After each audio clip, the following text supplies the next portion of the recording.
안녕하세요. 이번에 상명대학교 역사 콘텐츠학과 소개를 맡은 최지원 멘토라고 합니다. 반갑습니다.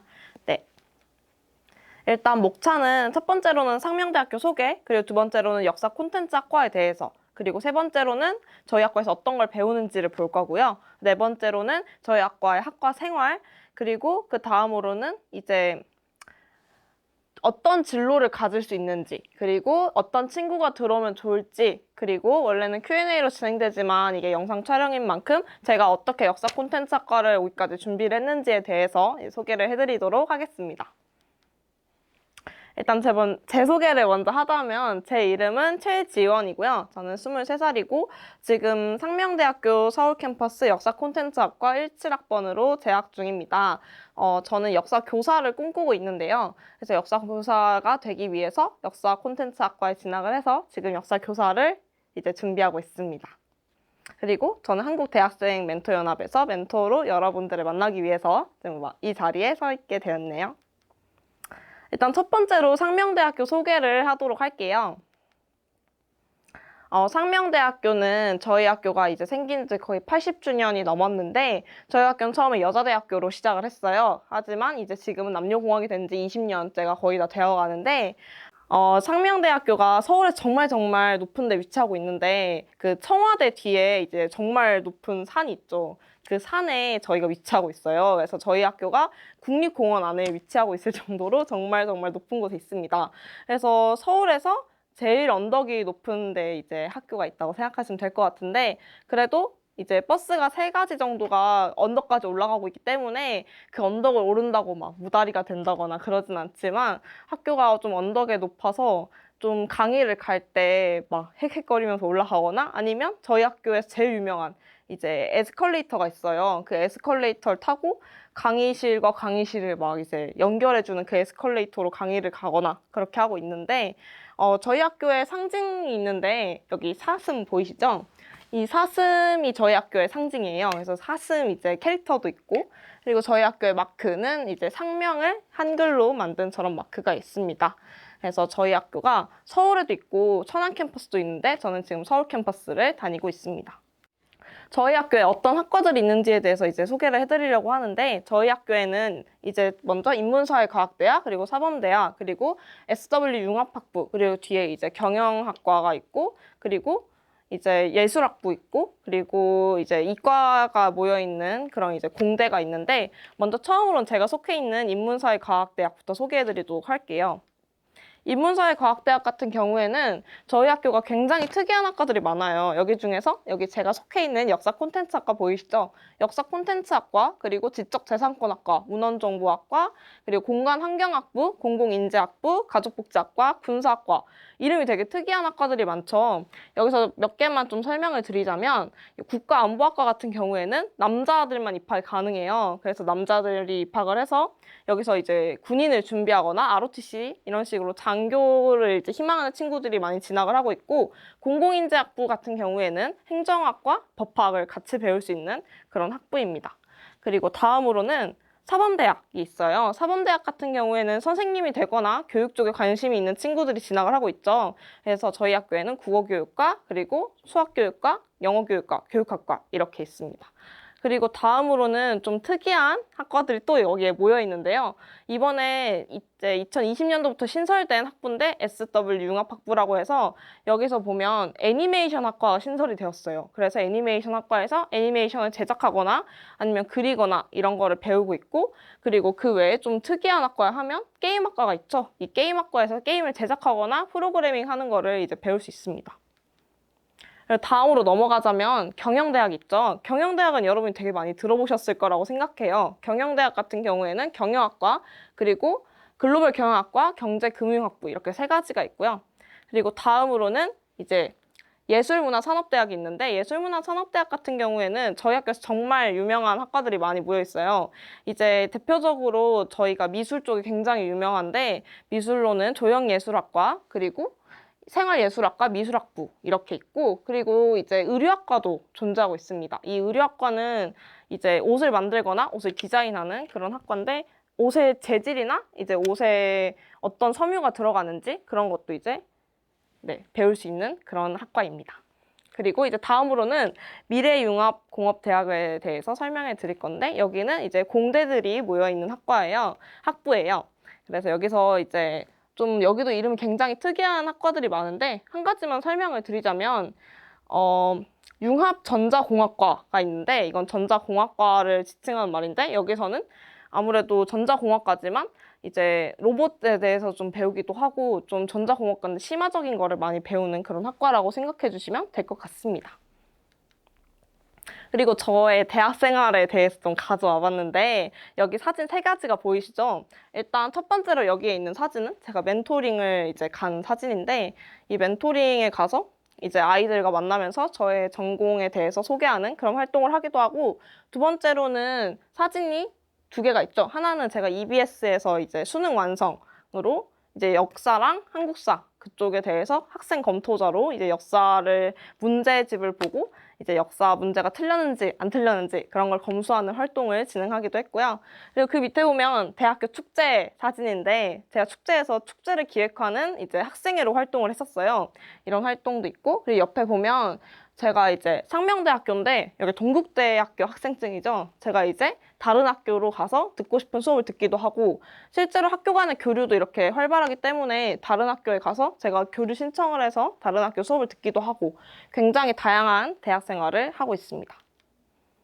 이제 저희 학과에 대해서 설명을 해드리려고 하는데요. 역사 콘텐츠 학과에 대해서 설명을 해드리도록 할게요. 일단 여러분은 역사를 좋아하시나요? 이렇게 물어보면 다 아니요 라고 대답하는 친구들이 굉장히 많아요. 실제로 역사를 좋아하는 친구들은 전교에 한 명, 두 명? 예를 들면 누구누구 역사 덕후래 이런 식으로 좀 역사를 정말 좋아하는 친구들이 이제 역사 전교 1등을 한다거나 아니면 역사책을 항상 보고 있다거나 그런 친구들이 많은 것 같아요. 저도 그중 하나였고. 그러면 다음으로는 역사 드라마나 역사 영화나 역사 웹툰은 여러분 즐겨보시나요? 이거는 굉장히 즐겨보는 친구가 많을 것 같아요. 실제로 여기서 보이는 드라마, 이제 미스터 션샤인이라던가 좀 유명한 택시 운전사라는 영화, 다 역사를 소재로 만들어진 콘텐츠들이죠. 이제 실제로 사람들이 역사는 싫어해도 역사를 소재로 만든 콘텐츠는 굉장히 많이 즐기고 이제 많이 보고 그러고 있는 것 같아요. 그래서 저희 학과는 이러한 역사 콘텐츠를 만들고 역사를 배우는 학과라고 할 수 있습니다. 그럼 역사 콘텐츠가 뭘까요? 역사 콘텐츠는 이제 역사적 요소를 지닌 그런 내용물이 미디어에 들어가 있는 거라고 생각하면 될 것 같아요. 미디어의 종류 정말 다양하죠. 영화가 될 수도 있고, 드라마가 될 수도 있고, 그리고 웹툰이 될 수도 있고, 소설이 될 수도 있겠죠. 그런 다양한 요소를 이제 지칭하는 말이라고 할 수 있습니다. 다음으로는 역사 콘텐츠 학과에 좀 여러분이 첫인상을 딱 듣고 역사 콘텐츠 학과? 그러면 여기는 뭔가 이럴 것 같아 라고 이제 느끼는 그런 첫인상에 대해서 제가 좀 오해와 진실을 가려드리도록 하겠습니다. 첫 번째, 역사 콘텐츠 학과는 역사 콘텐츠 학을 배운다. 일단 역사 콘텐츠 학이라는 학문은 없고요. 저희 학과에서는 역사학과 콘텐츠학을 배우고 있습니다. 그리고 두 번째, 역사 콘텐츠 학과는 영상 제작 능력을 배운다. 아무래도 콘텐츠 학과여서 이렇게 생각하는 친구들이 굉장히 많을 것 같아요. 하지만 영상 제작을 하는 그런 수업은 실제로 저희 학과에 거의 없고요. 대신 기획을 주로 배웁니다. 이 기획에 대해서는 뒤에 더 자세하게 설명해 드리도록 할게요. 그리고 세 번째, 역사 콘텐츠 학과는 역사학을 적게 배운다. 역사 콘텐츠 학과이기 때문에 뭔가 역사학을 적게 배울 것 같지만 전혀 아니고, 저희는 동양사, 서양사, 한국사를 모두 다 배우고 있습니다. 오히려 일반 역사학과에 플러스 알파로 콘텐츠 학도 배워서 좀 더 많이 배우는 느낌이 있을 것 같아요. 그래서 저희 학과에 대해서 이제 소개를 하자면, 역사학을 이제 어떻게 콘텐츠화해서 사회에서 사용할 것인지를 배우는 학과라고 할 수 있는데, 아무래도 이렇게 보면 여러분이 좀 어렵다라고 아직도 느낄 수 있을 것 같아요. 그래서 제가 좀 더 쉽게 정리를 해드리기 위해서 표로 설명을 해드릴게요. 일단 여기서 보시는 것처럼 역사학과 콘텐츠학, 이걸 두 가지를 제가 배운다고 앞서서 설명해 드렸죠. 그래서 역사학과 콘텐츠학을 배우는데, 여기서 콘텐츠학은 제가 기획이라고 설명드렸지만 좀 더 쉽게 창의성이라고 생각을 해볼게요. 뭔가 창의적이고 여기서 내가 아이디어를 가지고 있는 거를 콘텐츠 학이라고 해봅시다. 그러면 저희가 역사학에서 역사 소재를 배울 수 있겠죠? 그 역사 소재를 이순신 장군으로 정해볼게요. 그리고 그 이순신 장군을 소재로 이제 기획을 하는데, 기획을 하는 단계에서는 영화로 만들 수도 있고 드라마로 만들 수도 있겠죠. 그래서 이순신 장군을 영화로 만들면 영화 명량처럼 그런 이제 명량 해전만 가지고 영화를 만드는 그런 콘텐츠가 나올 수 있을 거고, 아니다, 나는 이순신 장군으로 드라마를 만들겠다 하면 이순신 장군의 전 생애를 다 다루는 불멸의 이순신 같은 긴 역사 드라마가 만들어질 수도 있겠죠. 그래서 여기서 보시는 것처럼 어떻게 기획을 하느냐에 따라서 이제 역사 콘텐츠가 정말 다양하게 나오게 됩니다. 그러면 저희 학과에서 구체적으로 무엇을 배우는지에 대해서 설명해 드리도록 할게요. 저희 학과는 커리큘럼이 두 가지가 있어요. 첫 번째 커리큘럼은 역사 커리큘럼, 그리고 두 번째 커리큘럼은 콘텐츠 커리큘럼이 있습니다. 역사 커리큘럼은 일반 역사학과에서 배우는 거랑 동일한 과목을 배우고 있어요. 그리고 여기 옆에 보이는 것처럼 콘텐츠 커리큘럼에서는 일반 역사학과에선 배울 수 없는 정말 재밌고 이름만 봐도 되게 재밌어 보이지 않나요? 좀 재밌는 과목을 많이 배우는데, 여기서 역사 엔터테인먼트 기획 수업 같은 경우에는 제가 뒤에 설명드리겠지만 직접 전시회를 기획하기도 하고 영화를 기획하기도 하는 그런 수업이라고 생각하시면 될 것 같습니다. 그래서 제가 이렇게 설명을 하면 여러분이 잘 뭔가 와닿지 않을 것 같아서 제 이제 시험을 봤던 그거를 직접 가져왔는데요. 여기 보시면 나혜석이라는 역사 인물을 바탕으로 제가 기획안을 썼죠. 이 기획안이 잘 안 보일 것 같아서 제가 좀 더 자세히 보여드리자면, 일단 제가 나혜석을 바탕으로 영화를 만들겠다라고 하고 있고, 그러면 이 영화에 왜 이렇게 영화로 기획을 했느냐라고 했을 때 이제 그 시대에 순응하지 않았던 나혜석이 우리에게 어떤 의미를 주는지 그거에 대해서 내가 이 영화를 통해서 많은 사람들에게 전하고 싶다라는 게 이제 기획 의도죠. 이게 이제 기획을 처음으로 했던 그런 수업이었습니다. 근데 기획력도 굉장히 중요한데 또 중요한 게 뭐가 있을까요? 콘텐츠를 분석하는 능력도 굉장히 중요한데, 이제 여기서 보면 영화 동주를 제가 직접 분석한 그런 과제를 수행을 했어요. 영화 동주는 굉장히 잘 만들어진 역사 콘텐츠인데, 영화 동주를 보면 이제 흑백 영화로 이루어져 있죠. 그 흑백 영화는 이제 감독님이 아무래도 윤동주 사진을 보면 흑백을 저희가 보잖아요. 옛날 사진이기 때문에. 그렇기 때문에 흑백이 저희는 익숙하기 때문에 그 시대를 좀 더 깊게 보려면 흑백 영화로 찍어야겠다라고 생각하셔서 이제 이준익 감독님이 흑백으로 찍으셨다고 해요. 그런 거에 대해서 제가 직접 찾아보고 이 영화를 다시 한번 보면서 기획을 하면서 기획을 어떻게 했을지를 한번 다시 보면서 정말 좋은 콘텐츠는 이런 거고, 여기서 하지만 이게 좀 아쉬웠고, 이런 식으로 제가 이런 분석하는 과제를 진행하기도 했습니다. 그리고 다음으로는 제가 이제 역사 엔터테인먼트 수업을 들었다 했죠. 여기서는 음악과 역사라는 주제로 제가 전시회를 기획을 했는데요. 여기서 보면 전시 장소, 전시 이제 가격, 전시를 이제 타겟층, 전시를 주로 누가 보게끔 할 것인가까지 다 정해서 저희가 직접 순서도를 다 짜게 돼요. 첫 번째에서는 뭘 보고, 두 번째에서는 뭘 보고, 사람들이 점차적으로 이제 흥미를 느낄 수 있는 그런 코스를 제가 이제 기획을 하게 됐는데, 이렇게 해서 마지막에 기념품 샵 있죠. 기념품 샵에 어떤 기념품이 들어가는지까지도 기획을 다 하게 됩니다. 실제로 이제 전시를 할 수는 없어서 발표한 걸 제가 가져왔는데요. 이제 여기가 큰 벽면이라 생각했을 때 이런 내용을 전시할 것이다를 PPT로 발표를 했는데, 아무래도 옛날 음악을 보면 그때 그 시절의 감성도 알 수 있고 그 시절의 이제 역사도 알 수 있다고 생각을 해서 이제 현대사와 음악을 이제 합쳐서 이렇게 전시회를 준비를 했었던 것 같습니다. 그러면 이제 콘텐츠에 대해서 많이 이제 알려드린 것 같아서 이제 역사 콘텐츠에서 역사에 대해서 알려드리도록 할게요. 저희 학과에서 배우는 역사학. 역사학은 사실 일반 역사학과에서 배우는 거랑 동일하게 배우고 있지만 역사학에 대해서 좀 더 어떤 거를 고등학교, 중학교와 다르게 배우고 있는지에 대해서 이제 설명을 해드리려고 해요. 아무래도 저희 역사학과니까요. 일단 첫 번째로는 여러분이 학교에서 배우는 한국사, 그리고 서양사, 동양사에 대해서 이제 다 배우게 됩니다. 그리고 이제 그 다음으로는 미술사나 역사 철학에 대해서도 배울 수 있어요. 그래서 이제 역사 같은 경우에는 다양한 주체들이 과거를 어떻게 살아왔는가를 보는 학문이라고 생각하면 될 것 같아요. 이게 좀 말이 어렵죠? 다시 좀 쉽게 설명을 해드리자면, 이 조상들, 저희가 이제 저희 전에 살았던 조상들이 어떤 생각을 가지고 왜 이렇게 행동을 해서 이런 사건이 왜 생겨났는지에 대해서 배우는 학문이라고 생각하면 될 것 같아요. 임진왜란이 왜 일어났지? 임진왜란이 일어나기까지 일본과 중국의 상황이 어땠지? 근데 우리나라의 선조나 다른 인물들은 이순신 장군은 그때 왜 이렇게 행동을 했을까? 이런 거를 저희가 바라보고 비판적으로 생각하면서 이제 미래에 그런 일이 반복되지 않게 하거나 아니면 과거를 통해서 미래에 좀 해답을 찾는다던가 그런 거를 이제 공부하는 학문이라고 생각하시면 될 것 같아요. 아무래도 비판적인 사고나 글쓰기 능력이 정말 정말 중요한 그런 학문이라고 말씀드릴 수 있을 것 같습니다.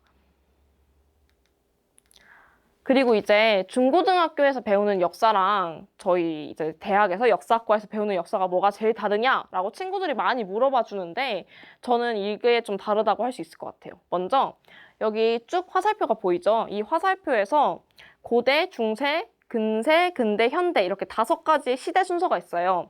근데 여기서 보면 한국 고대사, 그리고 한국 중세사, 한국 근세사, 한국 근대사, 현대사 이렇게 하나의 역사에 대해서 5가지 시대를 한 학기에 이렇게 배우고 있는데 정말 정말 깊게 배우겠죠. 한 학기에 한국 고대사만 배우면 이제 신라에 대해서, 백제에 대해서 정말 깊게 배우고 아무래도 중고등학교 역사책은 한 권으로 되어 있어서 그거를 이제 반년 동안 혹은 1년 동안 배우게 되는데 저희는 이 한 시대에 대해서 거의 반년 동안 배우거나 1년 동안 배우기 때문에 아무래도 전공을 하는 거에 대해서는 좀 깊게 배우게 되는 그런 게 있는 것 같습니다. 그래서 처음에 중고등학교 때 내가 정말 역사를 좋아한다 생각해서 저희 학과에 와서 되게 어려워하는 친구들도 많이 봤어요. 왜냐하면 중고등학교 때 배우는 역사보다 좀 더 깊은 역사를 배우기 때문에 그래서 이제 그거에 대해서 좀 자세히 설명을 또 드리자면 이건 제가 실제로 한국 고대사 시험을 봤던 시험 답안지인데요. 이제 문제가 삼국통일 과정에서 벌어진 각국의 외교전과 그 특징을 설명하시오라고 적혀 있죠. 그때 이제 고구려는 어떻게 외교를 했는지, 신라는 어떻게 외교를 했는지, 그리고 백제는 어떻게 외교를 했는지에 대해서 제가 이제 책을 보고 논문을 보고 이게 레포트를 적었습니다.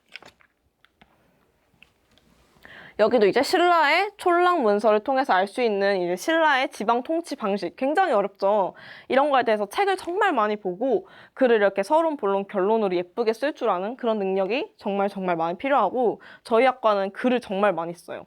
그래서 글을 좋아하는 학생들이 와야 된다고 개인적으로 생각을 합니다. 왜냐하면 저도 글을 정말 정말 못 썼는데 저희 학과에서 글을 많이 써서 글을 잘 쓸 수밖에 없게 되는 그런 학과이기 때문에 글을 정말 잘 쓰는 게 중요합니다. 그리고 다음으로는 이제 역사학과에서 빠질 수 없는 게 하나 있어요. 한자인데요. 한자 같은 경우에는 아무래도 이제 저희가 역사책을 보면 다 한자로 되어 있죠. 그리고 혹은 서양사는 영어로 되어 있겠죠. 근데 이제 저희는 한국사를 많이 배우게 되니까 한국사 같은 경우에는 다 한자로 되어 있기 때문에 한자를 무조건 공부를 많이 해야 돼요. 그래서 옆에 보이시는 이제 한자는 고려사인데 이 고려사를 저희가 이제 해독하는 수업이 있어요. 그게 사료광독 수업이라고 하는데 이 사료광독 수업 같은 경우에는 이거를 해석을 해보고 이 당시에 왜 이렇게 이 글을 적었고 그리고 이 당시에 이런 글을 왜 적었는지에 대해서 이제 공부하는 그런 수업이라고 할 수 있고 그리고 여기에 옆에 또 보면 혁명의 역사라는 책에 대해서 제가 독후감을 적은 건데요. 여러분이 이해하기 쉽게 독후감이라고 말했지만 대학에서는 이걸 서평이라고 부르고 있습니다. 이 서평을 8장 정도를 써요. 이렇게 엄청 두꺼운 책에 이제 그거에 대해서 독후감을 8장 정도를 쓰는데 제가 앞서 말해드렸던 것처럼 역사학과는 이렇게 글을 정말 많이 적고 글과 친해질 수밖에 없는 그런 학과예요. 그래서 역사를 좋아하는 친구들도 내가 이제 글을 많이 쓸 자신이 있는가라고 한 번쯤 다시 생각해 보는 것도 좋을 것 같습니다. 그래서 제가 직접 공부한 전공 책들을 가지고 왔는데 여기는 역사 철학, 그리고 여기는 일본사, 그리고 여기는 한국사, 서양사, 중국사 이렇게 이제 여러 가지 전공 책들을 통해서 배우고 있습니다. 이제 공부 얘기를 많이 했으니까 저희 학과에서 어떤 학과 생활이 있는지에 대해서 설명을 해드리려고 해요. 저희 학과 생활은 일단 역사학과의 꽃은 당연히 답사라고 할 수 있죠. 답사는 이제 전국을 돌아다니면서 그 지역에 어떤 문화재가 있었고 어떤 유물이 있었고 어떤 시대상이 있었는지에 대해서 직접 보는 그런 이제 활동이라고 할 수 있는데요. 봄에 한번 가고 가을에 한번 가요. 그래서 봄은 춘계답사, 그리고 이제 가을에 가는 거는 추계답사라고 하고 있는데요. 그래서 이제 제가 여기서 보면 발표를 하고 있죠. 직접 이제 제가 불국사에 가서 불국사에 가기 전에 불국사에 대해서 공부를 한 다음에 제가 그거에 대해서 발표를 하고 있는 건데, 이렇게 발표를 하면서 학우들과 함께 이 유적지가 어떤지에 대해서 공부도 하고, 그리고 여기 옆에 보면 제가 대만도 다녀왔어요. 해외를 직접 다녀오는 해외 답사도 있어서 되게 좀 넓게 돌아다니면서 아무래도 책으로 배우는 것보다는 직접 눈으로 보는 게 중요하기 때문에 이렇게 답사 활동을 역사과는 필수적으로 다니고 있습니다. 그리고 학과 동아리가 있어요. 학과 동아리 같은 경우에는 자기가 들어가고 싶은 동아리를 들어가서 이제 다양한 활동을 하는 건데요.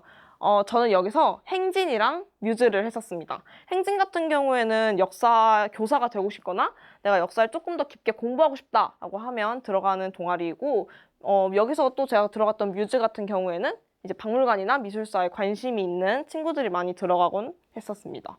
그 외에도 콘텐츠 관련된 동아리인 토르, 그리고 좀 여행 관광에 대해서 많이 공부하는 동아리인 역마살, 이렇게 여러 가지 동아리에서 활동을 할 수 있습니다.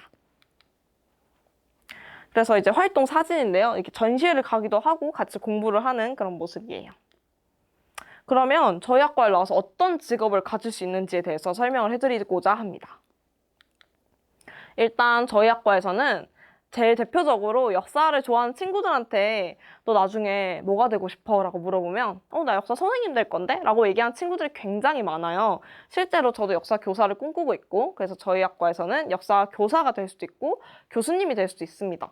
하지만 저희 학과는 역사 교육과가 아니죠. 그렇기 때문에 이제 교직이수 자격을 받아야만 역사 선생님이 될 수 있는데요. 하지만 저희 학과는 안타깝게도 교직이수 제도가 없어요. 이 교직이수는 학과가 이제 사범대가 아니더라도 여기서 이제 일정 조건을 맞추면 교사 자격증을 주는 거라고 생각하시면 될 것 같아요. 근데 저희 학과는 이게 없기 때문에 교사가 되기 위해서는 교육대학원을 꼭 가야만 합니다. 그래서 저는 교육대학원 진학을 지금 준비 중이에요. 그리고 다음으로는 학예사가 될 수 있어요. 이 학예사 같은 경우에는 박물관에서 일을 하는 사람이라고 생각하면 될 것 같은데, 큐레이터라고도 하죠. 이 큐레이터 같은 경우에는 박물관에서 유물을 이제 관리하기도 하고 전시회를 직접 기획하기도 하는 그런 직업을 이제 큐레이터라고 하고 있습니다. 여기 보는 것처럼 국립중앙박물관에서 이제 학예사로 일하면서 옆에 보이는 이제 해외 박물관과의 연계를 통해서 이제 박물관에서 전시를 준비하기도 하고, 혹은 우리나라의 유물을 바탕으로 이거를 어떤 주제를 가지고 전시를 할 건지 그렇게 기획을 할 수도 있겠죠. 그래서 이런 학예사로도 많이 진출을 하고 있습니다.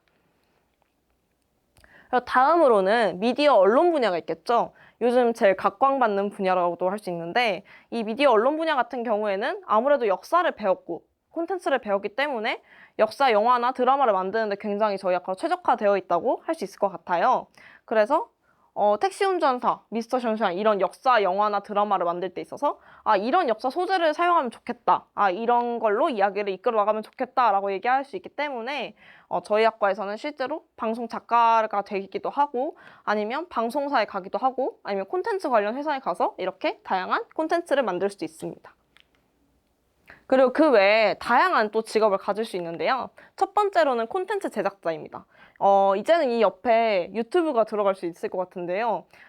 여기 이제 네이버나 피키캐스트 아니면 유튜브 이런 데에서 자기가 직접 콘텐츠를 제작하거나 회사에 들어가서 콘텐츠를 제작하는 그런 콘텐츠 제작자가 될 수도 있을 것 같고요. 두 번째로는 게임 제작자, 그리고 게임 이제 스토리텔링을 직접 이제 기획하는 기획자가 될 수 있는데, 아무래도 공대가 아님에도 불구하고 넥슨에 들어가서 이렇게 활동하고 있는 선배님도 계신 걸 보면 아무래도 저희 학과에서 배우는 기획이 여기서 좀 많이 빛을 발하는 것 같아요. 여러분들 게임할 때 보면 스토리가 없는 게임은 거의 없죠. 그래서 저희가 배운 그런 기획을 가지고 게임 회사에 들어가서 게임을 만들 때 이런 스토리를 하면 좋겠다, 이런 식으로 기획을 주로 많이 하는, 그렇게 직업을 가질 수도 있는 거라고 생각해 주시면 될 것 같아요.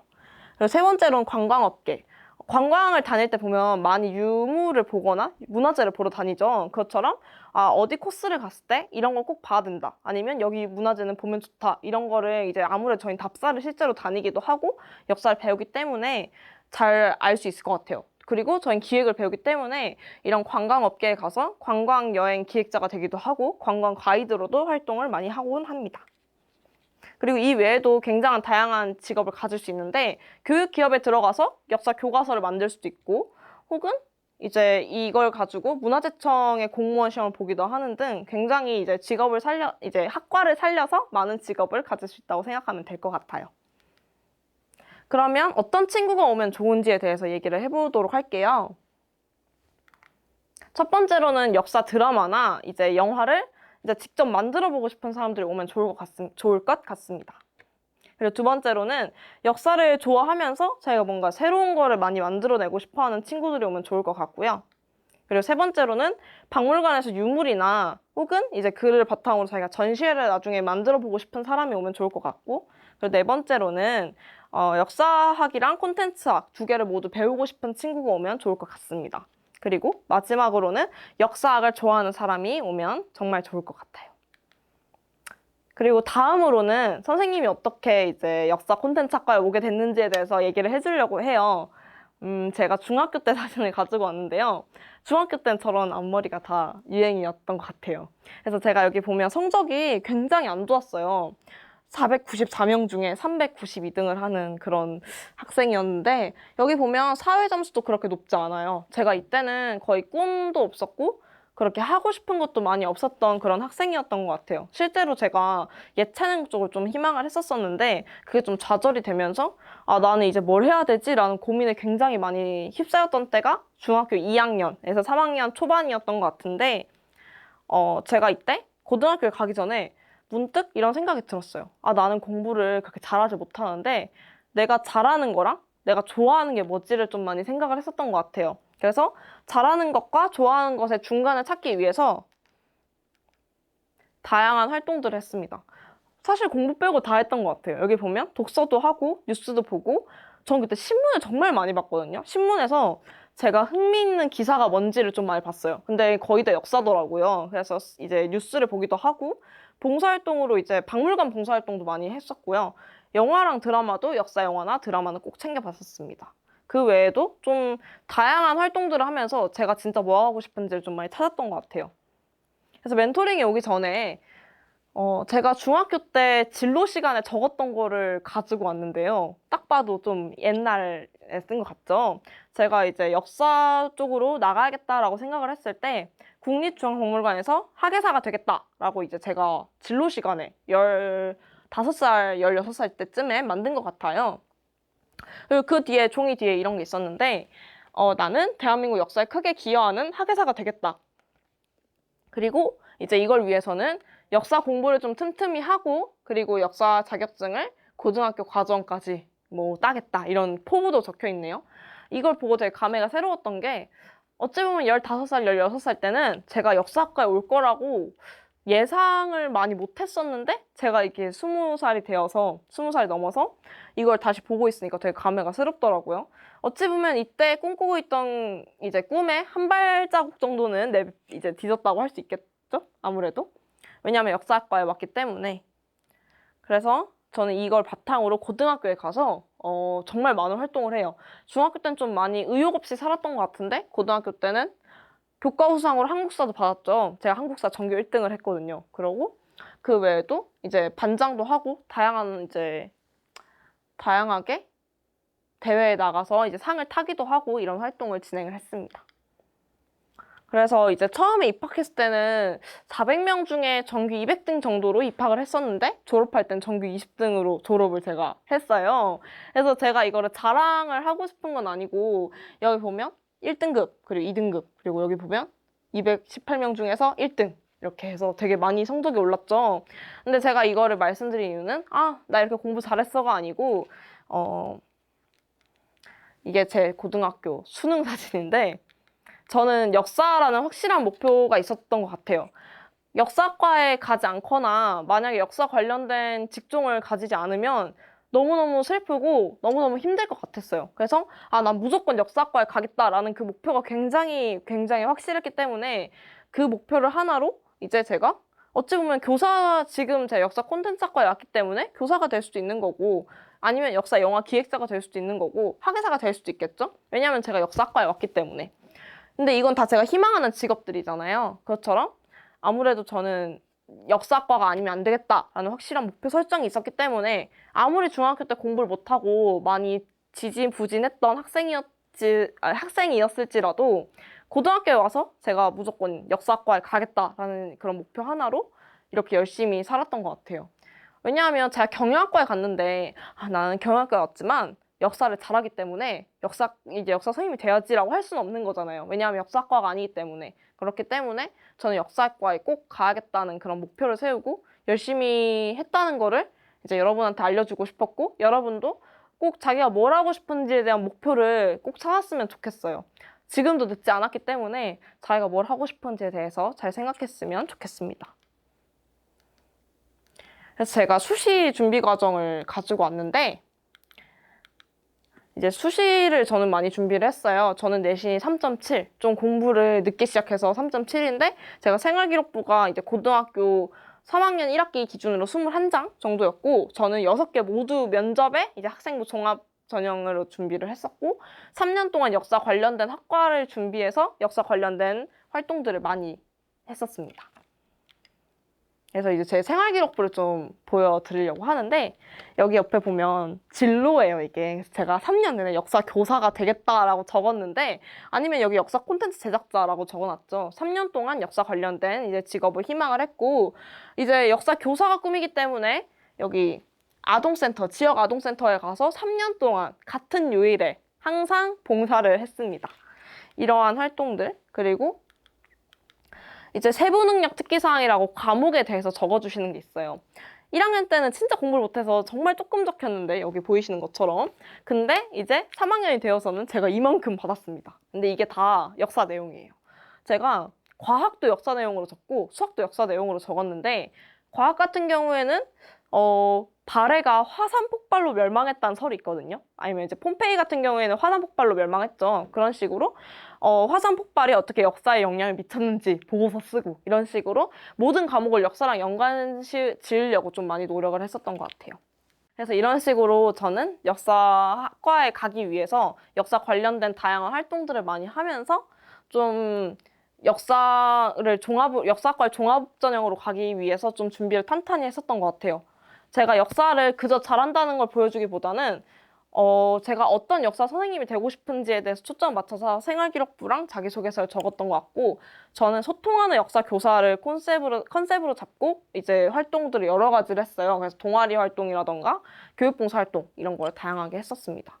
그래서 이제 지금까지 제가 준비했던 것과 제가 어떻게 역사학과에 가게 되었는지를 말씀드렸는데 마지막으로 여러분들도 전 사실 제가 역사학과에 와서 여러분 앞에서 이렇게 강연을 하고 있을 줄 정말 상상도 못했어요. 그래서 여러분들도 저처럼 꼭 될 수 있으니까 자기가 정말 뭘 하고 싶은지 잘 생각을 해보셨으면 그리고 자기가 뭘 하고 싶은지 꼭 생각을 해보시고 아직 늦지 않았으니까 그 꿈을 목표로 잡고 열심히 한다면 꼭 좋은 결과가 있을 거라고 생각합니다.